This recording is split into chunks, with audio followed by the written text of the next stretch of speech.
Aba, sa hirap ng buhay mo kung kailangan ko na rin mag-abroad. Charot! Ngayong araw nga pala ay pupunta kami ng Dingalan sakay ang motor ni tatay at sila ate Jenny ay maglalakad lang. Charot! Kaya ng motor yun ay kalayo-layo nun. Baka naman sumugak yung motor ni tatay na yan. Hay nako! Siyempre, bago ka bumiyahe, kailangan mo munang magpagas. Kaya naman dumaan muna kami dito sa 4L dito sa San Leonardo. Abay, nasa biyahe pa lang tulog na yung dalawa na to. O diba, kabilis sa isang iglap na dito na kami sa dagat. Bilis diba para kami nag-aeroplano pero ang totoo niyan nagkaligaw-ligaw kami. Halos 4 na oras yata kaming bumabiyahe.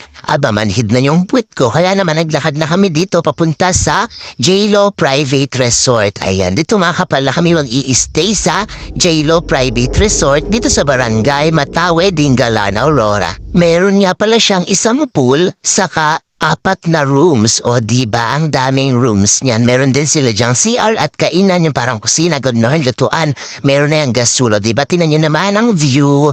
Nakaka-relax yan. 100 meters nga pala ang layo ng private resort na to sa dagat. So maglalakad-lakad ka pa papunta sa dagat para naman ma-exercise ka, diba?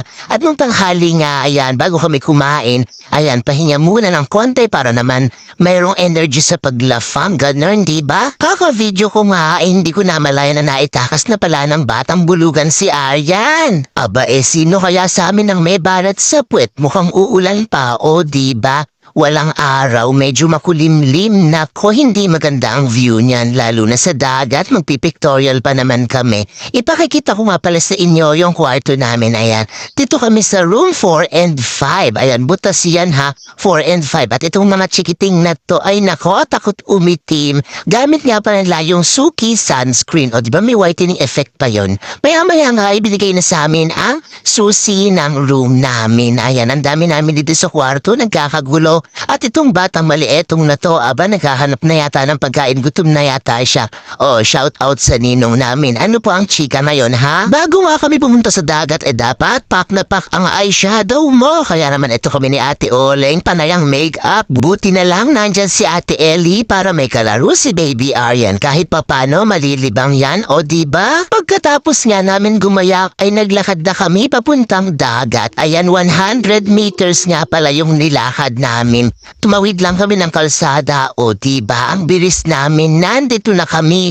At ang batang bulugan ay tapos na mag-pictorial at nag-abang na siya ng alon, pero tatakbo rin yan. O, kita mo, ayan na. Mayong hapon nga ay medyo malakas ang alon, kaya naman hindi rin kami nagtagal dito at umuwi na rin kami. Pagkatapos lang namin mag-pictorial, ito ang mga white ladies.